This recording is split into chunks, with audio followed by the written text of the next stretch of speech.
solid win at Tynecastle. Gary Gillespie drops back into right midfield, and Joe Miller returns to the wing.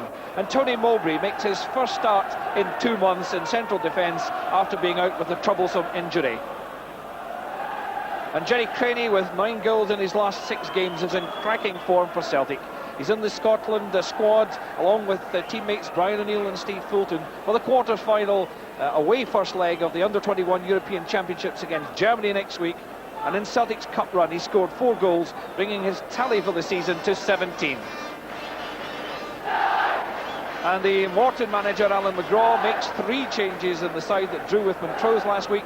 22-year-old Dougie Johnston replaces the injured John Bogue, while David Hopkin and Jim Tolmie are at number 10 and 11. Well, back in the 50s, we had last-minute Laurie Riley. Morton have to thank last-minute Rowan Alexander for taking them through to the quarter-finals.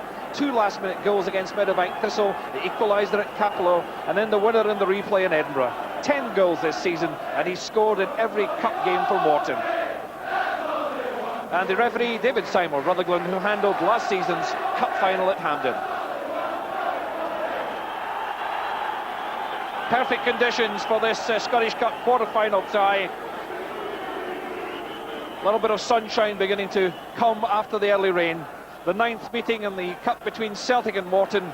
Celtic have won 7 and Morton 1. On the one occasion the Greenock side won was in 1948, when it was an ex-Celt, Eddie Murphy, who scored the only goal in the semi-final. And could ex-Celt Alec Matty perhaps play a similar role today?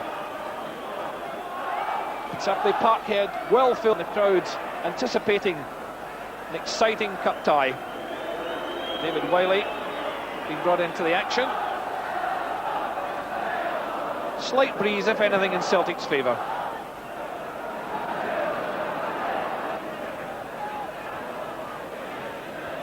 Collins firmly challenged by Hopkin. And again, nice touch in by Matthew towards Alexander. Mowbray at full stretch. Og. Hopkin again, a drive. Oh, and almost a touch there by Tolmie, coming in on the blind side. And that was a good move from Morton. Hopkin drove that one across the face of the goal, and Jim Tolmie, sliding in, just failed to make contact.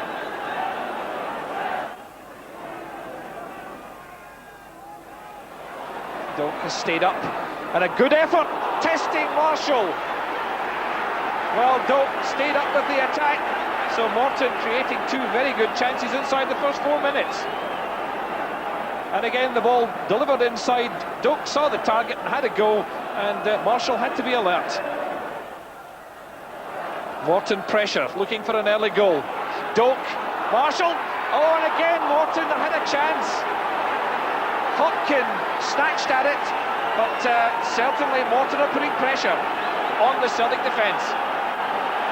It was the in-swinging corner that caused problems. It broke down to Hopkin, and the quick shot wasn't far away. Fulton to Boyd. Hopkin covering. Collins. Good backup play by Boyd. And a corner to Celtic.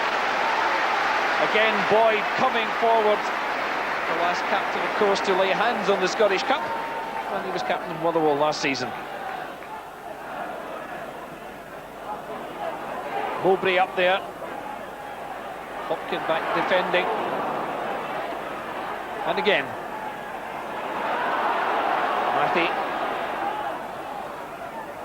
Collins forward, and Paul McStay was very deep. Wins it for Boyd. Nice McCoy. Oh, and again a chance, and it's forced in. Over the line. Celtic have scored, and Jerry Craney again in Celtic's first attack. Craney does the damage. 6 minutes on the clock. Celtic 1, Morton 0. Celtic built up down the left. They cut across the face of the goal, and it seemed to have gone past the danger zone. Miller did well, and Craney just forced it over the line and no more. Morton tackling sharply as MacArthur tries to break on the right. Fulton was there for Celtic. Number number 10, David Hopkin, who scored against Meadowbank Thistle in the replay. Tries to drive it in, doesn't make a particularly good job of it. Matty turns his man, shoots, and again Marshall has to turn it round the post as former Celt very nearly got the equaliser. That was a fine bit of skill there from Matty, turning his man and shooting, and Marshall again covering the left-hand post.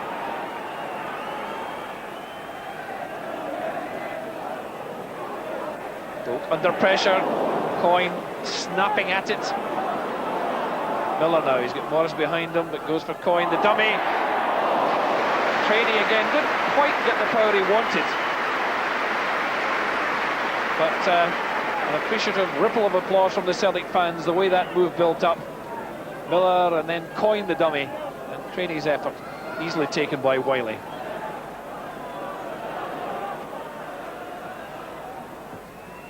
Morton again, bit of an outswinger. Wiley, and Doak getting into all sorts of trouble there. Did he carry it over? The linesman and the referee says no, and a bit of misunderstanding between the goalkeeper and the captain, always causing problems. But Celtic now looking for a second just before half-time. Coyne trying to turn and twist his way in, settles for a corner. Miller takes the corner. Will be attacking it, but it was Doak, his opposite number, that got it away. Celtic pressurising Morton in the closing minutes of the first half. Craney getting away from his marker. Mowbray and Wiley report. Mowbray scored 2 goals for Celtic so far, looking for a third there, but it was very well saved indeed by Wiley. Offside for Celtic, and it's Tommy Boyd. Inside the final minute, as Craney gets the shot in, and what a goal! Craney, an absolute bullet of a goal. Wonderful goal by Jenny Craney, a wonderful strike. Well, there seemed a little danger for Morton when Craney turned, and look at the way that rifled into the net in the dying seconds of the first half. Craney's second, and Celtic lead Morton by 2 goals to 0.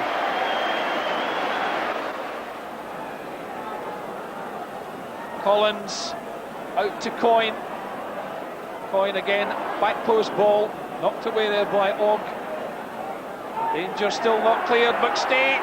Oh, and again Wiley, seeing that would just slip inches away as the Celtic captain very nearly made it 3.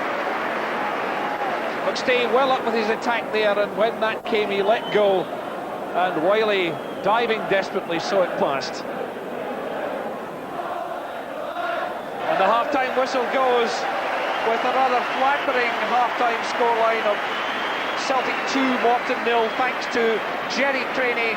He scored in Celtic's first attack when they put pressure on Morton, and he just forced it over the line at the near post. Perhaps that was a bit of a scrappy goal, but there in the final minute of the first half, a tremendous 20-yarder rifled past the helpless Wiley, and Celtic were ahead by 2 goals to 0. Tolmie coming off his man, but Boyd again, another surging run. Craney at the far side, setting it up for Miller. And again, the left foot drive off target. But Celtic make it look very easy. Again, Boyd winning the tackle, and then that surging run. The deep cross that Craney laid back for Miller. And the little winger had the luxury of the left foot shot that went wide. Half chance for Matty. An point blank save by Gordon Marshall, but the flag was up as Matty got that one through. He was offside. And that was Morton pressure. It was Rafferty who forced it through, but as Matty turned, he was offside. And although Marshall parried it, it wouldn't have counted it if it had gone in.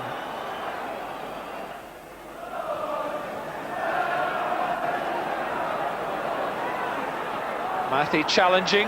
Chance for Alexander. And once again, Marshall deprives Morton of a goal. An absolutely outstanding save from Gordon Marshall. The ball forced through there. Alexander seemed to have the time and the space, but denied by Marshall. Shakes his head unbelievingly.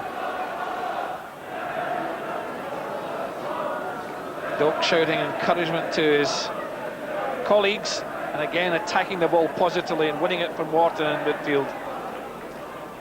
McStay finding space for Morris. Nice flick by Coyne. Craney. And here's Coyne turning it inside. Oh, just inches over the top. The flying Jerry Craney. A sweeping Celtic attack, some lovely interpassing, and Craney just foiled as that effort went over the top.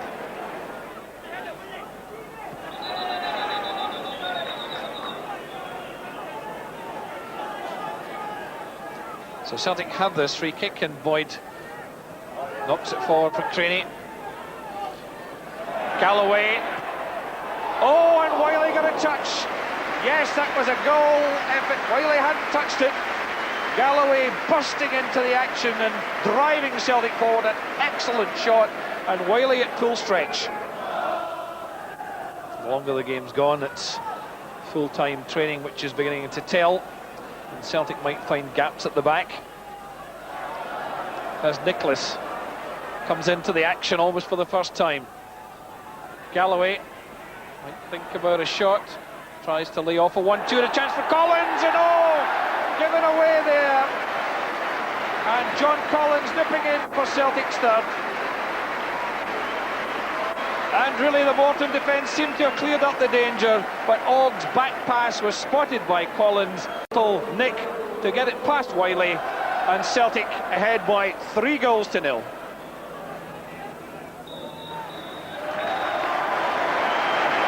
Sporting handshakes exchanged. Celtic, a convincing, solid performance. John Collins got the third in the second half, 6 minutes from time to add to Jerry Craney's 2 first-half goals. And it's Celtic who triumphed by 3-0, and they're through to the semi-final of the Scottish Cup.